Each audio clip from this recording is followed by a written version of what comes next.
DJ Righteous Knowledge, DJ, Sound Circle DJs. Well, Righteous Knowledge is my name from being affiliated with the Nation of Gods and Earths, or the 5%ers, so I just kept my name because everybody know me as that name, as well as from doing poetry. You know, I'm a spoken word artist as well.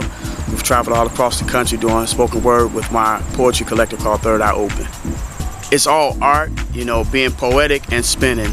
So because DJing is an art as well as spoken word, it's like whenever I spin, I try to create messages through my music. And I'm also a dancer, so it's like, for me, it's very emotive. So I try to just basically paint pictures with the sounds that I create on the turntables and just bring it out so that people can feel that particular vision.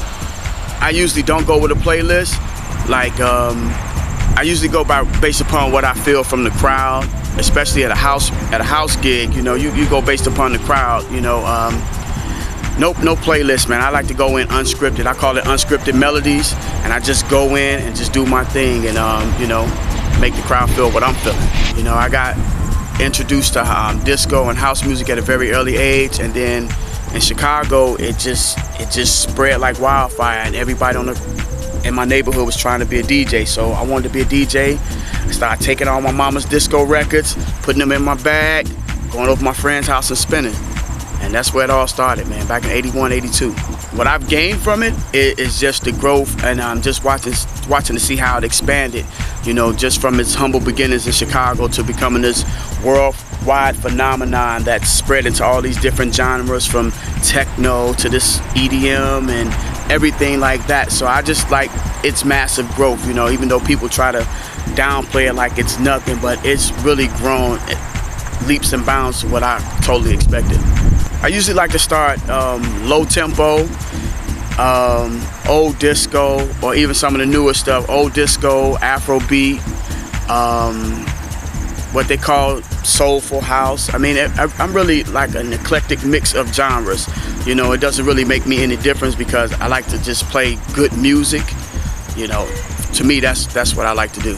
I try not to play the same old dirty 30 songs that you're gonna hear at every house party with people trying to wax nostalgic of the old days. I just like to give people something that's real, you know, something that's raw, and just good music, man. To me, it's all about the music, you know. I don't really try to get into these trends, you know, play the hot song that's out right now, because there's so much music being made, and there's so much music that doesn't get played when you're out because people want to control the DJ as opposed to the DJ controlling the crowd, you know.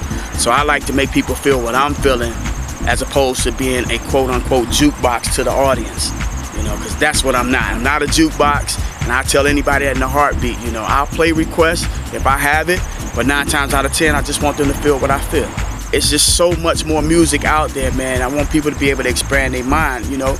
Even as an older house head, you know, it's okay to play French Kiss, but then it's just so much other stuff being made by Piranha Head and Theo and Glenn Underground and Rick Wilhite and all these other cats, man, that need to be heard, you know. So my thing is to challenge myself to not get caught up into what the crowd wants all the time, and just be able to play good music where they'll still be able to feel what I'm feeling.